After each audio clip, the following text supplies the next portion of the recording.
Greetings, guzzlers!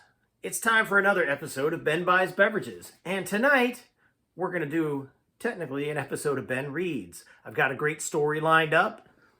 Another one out of John the Balladeer here by Manly Wade Wellman. But before I tell you which story, and certainly before I read, I need something to quench my thirst here. I'm a bit parched. So for tonight's story, something we've had before, Dragon's Milk, Tales of Gold. Now, there is no dragon in this story, but it's a pretty fun one nonetheless. And since today is May 4th, May the 4th be with you. It's kind of got ghosty, forcey type stuff going on in it. Oh, I love the way this smells. Smells so good, so sweet. Anyhow, if you've not watched my video on Tales of Gold, as you can see, it's a delicious amber-colored ale. It's Belgian. It's got stuff floating in it, but I don't care. Can you see that? Got them chunks. It's actually kind of frightening that it has such large chunks, but I don't care. Why don't I care? This golden ale made with milk sugar clocks in at 11% alcohol. That, folks, is why I don't care.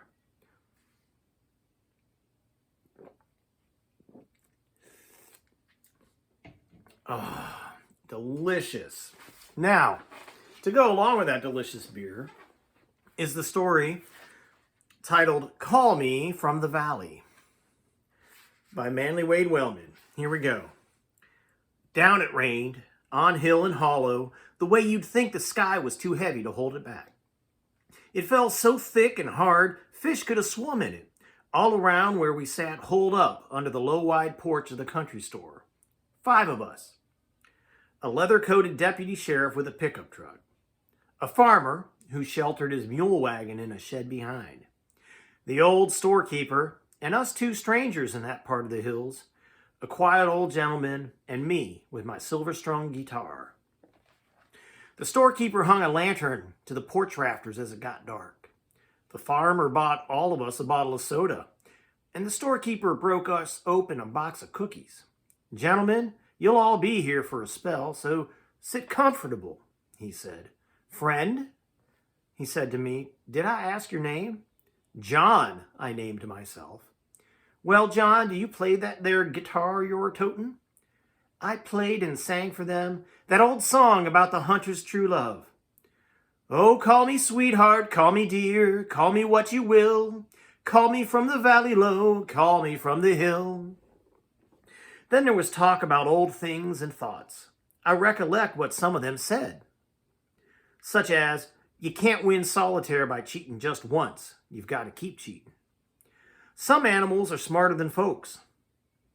Who were the ancients who dug mine holes in the Tow River country? And what were they after? And did they find it? Nobody knows what makes the lights come and go like giant fireflies every night on Brown Mountain. You'll never see a man exactly 6 feet tall, because that was the height of the Lord Jesus. And the farmer, who next to me was the youngest there, mentioned love and courting, and how when you true love someone and need your eyes and thoughts clearest, they mist up and maybe make you trouble. That led to how you step down a mullein stalk toward your true love's house, and if it grows up again, she loves you. And how the girls used to have dumb suppers, setting plates and knives and forks on the table at night, and each girl standing behind a chair put ready, till at midnight the candles blew out and a girl saw, or she thought she saw, a ghosty-looking somebody in the chair before her that was the appearance of the somebody she'd marry. Knew at dumb suppers when I was just a chap, allowed the storekeeper, but most of the old folks then, they didn't relish the notion, said it was a devil-made idea, and you might call it something better left outside. Ain't no such going-ons in this day and time, nodded the farmer. I don't take stock in them crazy sayings and doings. Back where I was born and raised, in the Drowning Creek country, I'd heard tell of dumb suppers, but I'd never seen one, so I held my tongue. But the deputy grinned his teeth at the farmer. You plant by the moon, don't you? He asked. Above ground things like corn at the fool, and underground things like taters in the dark.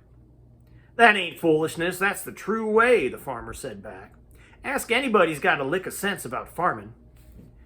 Then a big, wiggling, three-forked flash of lightning struck. It didn't seem more than an arm's length off, and the thunder was like the falling in of the hills. "Law me," said the old gentleman, whose name seemed to be Mr. J. "That was a hooter." "Sure God was," the farmer agreed him. "Old Forty Meacham wants us to remember he makes the rain around here." My ears upped like a rabbit's. "I did hear this in the old Meacham-Donovan feud country," I said. "I've always been wanting to hear the true tale of that. And what about Forney Meacham making the rain? Isn't he dead?" "Deader than hell," the storekeeper told me. Though folks never thought he could die, thought he'd just ugly away. But him and all the Meacham and Donovan men got killed. Both the names plumb died out, I reckon, yonder in the valley so low where you see the rain a-falling the lavishest. I used to hear about it when I was just a chap." "Me too," nodded the deputy. "Way I got it, Forney Meacham went somewheres west when he was young. Was with the James boys or the younger boys, or maybe somebody not quite that respectable. And when he come back," took up the storekeeper again, "he could make it rain whenever it suited him." "How?" I asked, and old Mr. J was listening too. "Ain't rightly certain how," said the farmer. "They tell he used to mix up mud in a hole and sing a certain song. Ever hear such a song as that, John?" I shook my head no, and he went on. "Forney Meacham done scarier things than that. He witched wells dry, and he raised up dead ghosts to show him where treasure was hid. Even his own kinfolks was scared of him, and all the Meachams took orders from him. So when he fell out with Captain Sam Donovan over a property line, he made them break with all the Donovans." "Fact," said the storekeeper, who wanted to tell part of the tale. "And them Meachams did what he told them, saving only his cousin's oldest girl, Miss Ludy Meacham. And she'd swore eternal love with Captain Ben Donovan's second boy, Jeremiah." Another lightning flash, another thunder growl. Old Mr. J hunched his thin shoulders under his jeans coat and allowed he'd pay for some cheese and crackers if the storekeeper'd fetch it out to us. "Law me," said the farmer, "I ain't even now wanting to talk against Forney Meacham. But they tell he'd put his eyes on Ludy himself, and he'd quarreled with his own son Durwood about who'd have her. But next court day at the county seat was a fight betwixt Jeremiah Donovan and Darewood Meacham, and Jeremiah stuck a knife in Darewood and killed him dead." Mr. J leaned forward in the lantern light. It showed the gray stubble on his gentle old face. "Who drew the first knife?" he asked. "I've heard tell Durwood drew the knife, and Jeremiah took it away and stuck it into him," said the farmer. "Anyway, Jeremiah Donovan had to run from the law, and down in the valley yonder, the Meachams and the Donovans began a-shooting at each other." "Fact." The storekeeper took it up again as he fetched out the cheese and crackers. "That was 50 years back, the last fight of all. Every man on both sides was killed, down to boys of 10, 12 years. Old Forney called for a rain, but somebody shot him just as he got it started.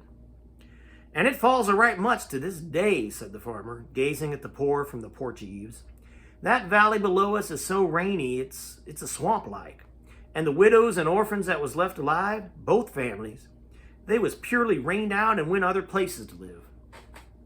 "What about Miss Ludy Meacham?" I asked next. "I wondered about her too," said Mr. J. "Died," said the storekeeper. "Some folks say it was pure down grief killed her. That and lonesomeness for that run-off Jeremiah Donovan. I likewise heard tell old Forney shot her when she said for once and all she wouldn't have him."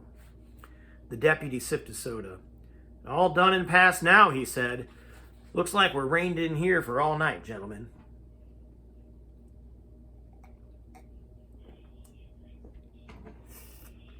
But we weren't. It slacked off while we ate our cheese, and then it was just a drip from the branches. The clouds shredded, and a moon poked through a moment, shy, like a girl at her first play party. The deputy got up from the slab bench where he'd been sitting. "Hope my truck'll wallow up that muddy road to town," he said. "Who can I carry with me?" "I got my mule," added the farmer. "I'll follow along and snake you out when you get stuck in one of them mud holes. John, you better ride with me, you and Mr. J. I shook my head. I'm not going to town, thank you kindly. I'm going down that valley trail.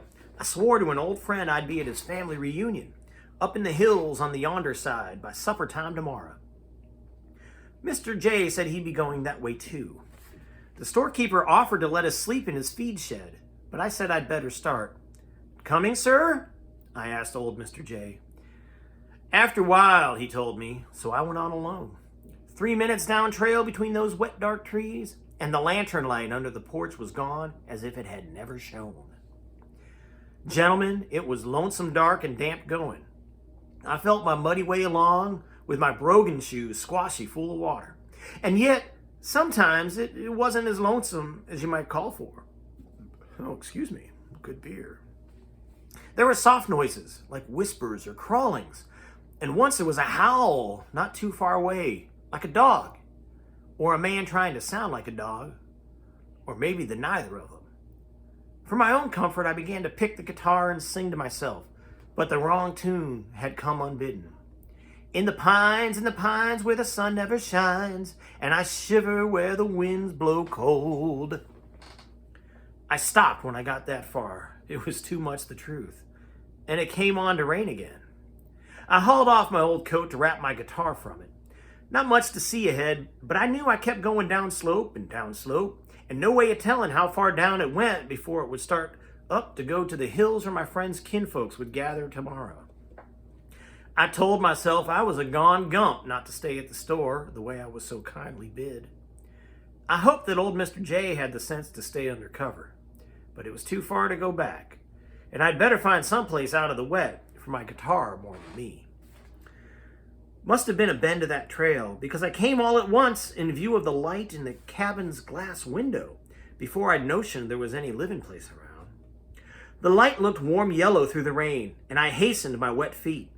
Close enough in I could judge it was an old-made log house, the corners notch-locked and the logs clay-chinked, and the wide eaves with thick-split shakes on them, but I couldn't really see. "Hello, the house!" I called out.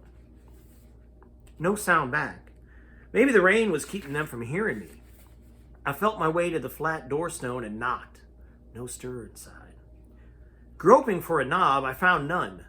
Only a leather latch string, old style. And old style, it was out. In my grandsire's day, a latch string out meant come in. I pulled, and a wooden latch lifted inside, and the door swung in before me. The room was lit from a fireplace full of red coals, and from a candle stuck on a dish on a table middle-way of the puncheon floor. That table took my eye as I stepped in. A cloth on it and a cup of old white china with knife and fork at the sides. Sorry, a plate of old white china. And a cup and saucer, yes, and a folded napkin. But no food on the table, no coffee in the cup. A chair was set to the plate, and behind the chair, her hands crossed on its back, stood a woman, young and tall and proud standing. She didn't move. Nothing moved, except the candle flame and the stir of air from the open door. She might have been cut from wood and put up there to fool folks. I closed the door against the hard drum of the rain and tracked wet marks on the puncheons as I came toward the table. I took off my old hat and the water fell from it. "Good evening, ma'am," I said. Then her dark eyes moved in her pale face, her sweet, firm-jawed face. Her short, sad mouth opened, slow and shaky. "You're not," she started to mumble half to herself. "I didn't mean..." There was a copper light moving in her hair as she bent her head and looked down into the empty plate, and then I remembered that talk under the store porch. "Dumb supper," I said. "I'm right sorry. The rain drove me in here. I reckon this is the only house around, and when nobody answered, I walked in. I didn't mean to bother you." And I couldn't help but look at how she'd set the dumb supper out. Knowing how such things weren't done anymore, and hearing that very thing said that night, I was wondered to find it. Through my mind kept running how some scholarmen say it's a way of doing that came over from the old country, where dumb suppers were set clear back to the beginning of time. Things that old don't die easy after all, I reckon. "He'll still come and sit down," she said to me in her soft voice, like a low-playing flute heard far off. "I've called him and he'll come." I hung my wet coat by the fireplace, and she saw my guitar. "Sing to help guide him," she said to me. I looked at her, so proudly tall behind the chair. She wore a long green dress, and her eyes were darker than her copper hair that was all in curly ringlets. "Sing," she said again. "Toll him here." I felt like doing whatever she told me. I swung the guitar in front of me and began the song I'd given them at the store. "Oh, call me sweetheart, call me dear, call me what you will. Call me from the valley low, call me from the hill. I hear you as the turtle dove that flies from bough to bough. And as she softly calls her mate, you call me softly now." One long hand waved me to stop, and I stopped with the silver strings still whispering to both of us. I felt my ears close up tight, the way they feel when you've climbed high, high on a mountaintop. "There's a power working here," I said. "Yes." She barely made herself heard. The fire that had been just coals found something to blaze up on. Smoke rose dark from above the bright flames. The rain outside came barreling down, and there was a rising wind, too, with a whoop and shove to it that made the lock joints of the cabin's logs creak. "Sounds like old Forney Meacham's hard at work." I tried to make half a joke, but she didn't take it as such. Her dark, bright eyes lifted their lids to widen, and her hands on the chair back again took hold hard. "Forney doesn't want me to do this," she told me, as if it was my ordinary business. "He's dead," I reminded her, like to a child. "No," she shook her copper head. "He's not dead. Not all of him. And not all of me, either." I wondered what she meant, and I stepped away from the fire that was burning bright and hot. "Are you a Meacham or a Donovan?" I asked. "A Meacham," she told me, "but my true love's a Donovan." "Like Ludy Meacham and Jeremiah Donovan?" "You know about that." Her hands trembled a mite, for all they held so hard to the chair. "Who are you?" "My name's John." I touched the strings to make them whisper again. "Yes, I know the tale about the feud. Old Forney Meacham, who could witch down the rain, said Ludy Meacham mustn't have Jeremiah." "He's here!" she cried out with all her loud voice at last. The wind shook the cabin like a dice box. The shakes on the floor, on the roof must have ruffled worse than a hen's feather. Up jumped the fire and out winked the candle. Jumping myself, I was back against the logs of the wall, my free hand on a shelf plank that was wedged there. The rain had wetted the clay chinking soft between the logs, and a muddy trickle fell on my fingers. I was watching the fire, and its dirty gray smoke stirred and swelled, and a fat-looking puff of it came crawling out like a live thing. The smoke stayed in one bunch. It hung there, a sort of egg-shaped chunk of it, hanging above the stones of the hearth. I think the girl must have half fallen, then caught herself, for I heard the legs of the chair scrape on the puncheons. The smoke molded itself in what light I could make out, and looked solid and shapy, as tall as me but thicker, and two streamy coils waving out in the air like arms. "Don't!" The girl was begging something. "Don't let him!" On that shelf at my hand stood a dish and an empty old bottle. The kind of bottle the old glassmakers blew 100 years ago. I took up the dish in my right fist. I saw that smoke shape drifting sort of slow and greedy, clear from the hearth, and between those two wavy, streamy arm coils rose up a lumpy thing like a head. There was enough firelight to see that this smoke was thicker than just smoke. It must have soot and ash dust in it, solid enough to choke you. And in that lumpy head hung two dull sparks for the eyes. Gentlemen, more about it than that you'd not care to have me tell you. I flung the dish, and it went singing through the room, and it went straight for where I threw, but it didn't stop. It sailed right on past and into the fireplace, and I heard it smash to pieces on the stones. Where it had hit the smoke shape, there showed a notchy hole all the way through, where the cheek would be on a living creature. And whatever it was I'd thrown at it never stopped its slow drift toward that table, gray and thick and horrible. And in the chimney the wind stomped up and down like a dasher in a churn. "No!" the girl wailed again and moved back, dragging the chair along with her. Then at once I saw what was in whatever that thing had for a mind. And I ran at the table too, passing so close to one of the smoke streamers that the wind I made fluttered it like a rag. Just as it slid in toward the chair, bending to sit down, I slapped my guitar across the seat with the silver strings up. I'd figured right. It couldn't touch the silver, being an evil haunt. It moved behind the table, and its sparks flickered at us both.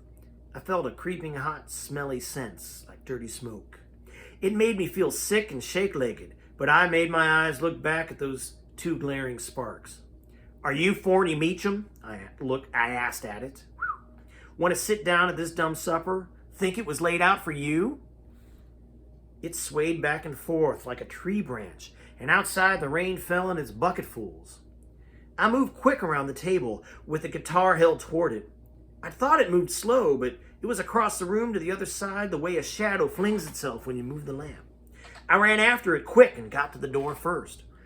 "Not out this way," I yelled at it, and I jabbed a finger into wet clay chinking between logs. I quick marked a cross on the inside of the door planks. Then the Forney Meacham thing was sliding at the window. "Not that way either." I shooed it back with the guitar and sketched a cross on the glass pane. Then the waving arm streaks and a lumpy cloud of head and body were sliding back toward the table. "Light that candle!" I hollered to the girl. "Light it!" She heard and she grabbed the candle up from the table. She ran across the floor, the cloud hovering after her, and then she was down on one knee, shoving the candle into the fireplace, and the quicket lit it up. There wasn't any smoke shape anywhere in the room we now saw plain.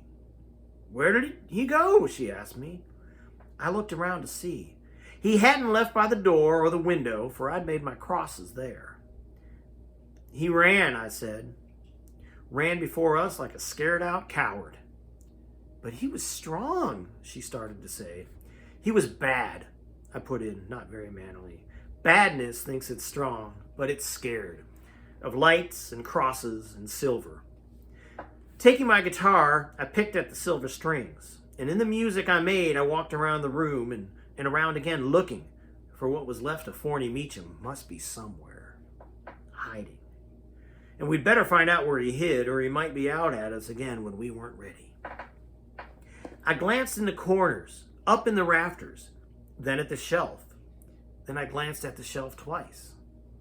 The old bottle that stood there, it was dark looking, like muddy water. Or like muddy water, and in the muddy water maybe a hiding thing. Like what can hide in such a place? A snake or a worse thing than a snake, waiting its time. I didn't want her to see then, so I made up something quick. "Look over in the corner yonder," I said to her. "Take the candle." She moved to look, and I moved to follow her. Close against a wall, I scooped a lump of clay from the chinkin, a wet gob as big as my thumb.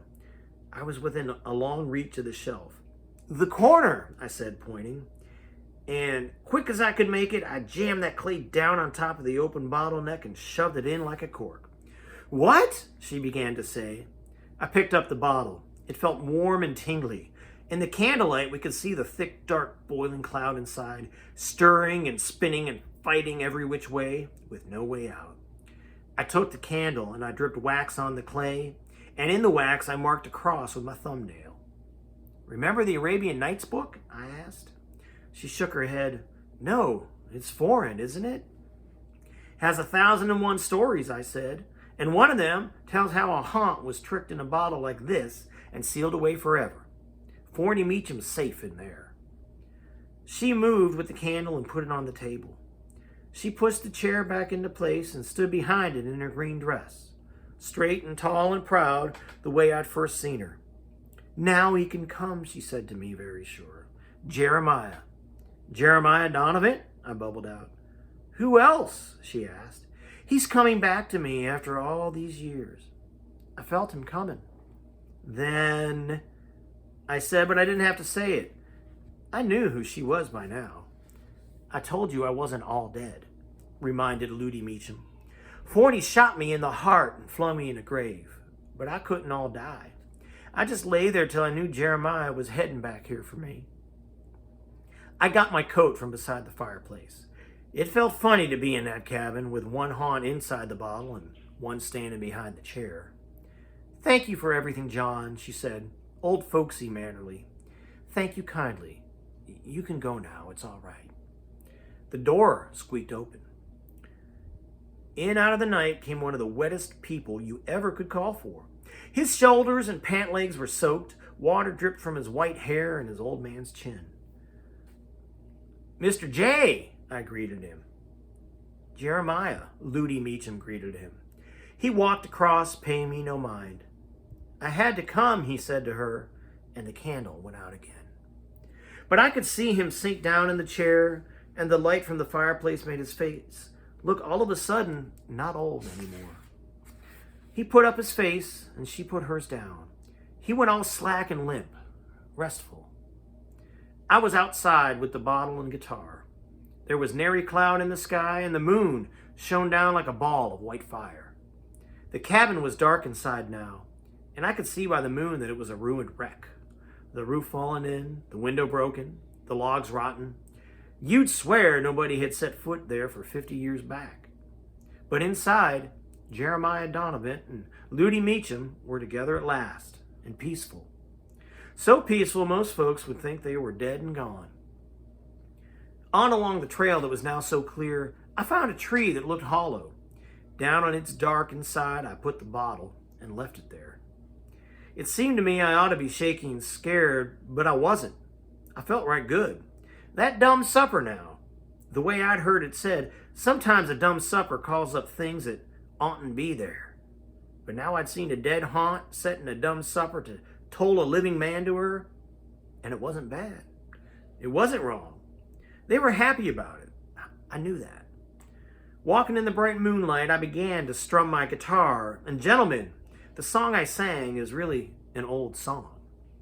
Beauty, strength, youth are flowers in fading scene. Duty, faith, love are roots in evergreen. All right, that's the end of the story. I hope you enjoyed it. More than perhaps the Desert on Yandro, but that was Call Me From the Valley by Manly Wade Wellman. And the beer, a very tasty beer, is my last bottle of Dragon's Milk Tales of Gold, which means I'll have to get more. Anyhow, yay, we're under 30 minutes. So, cheers!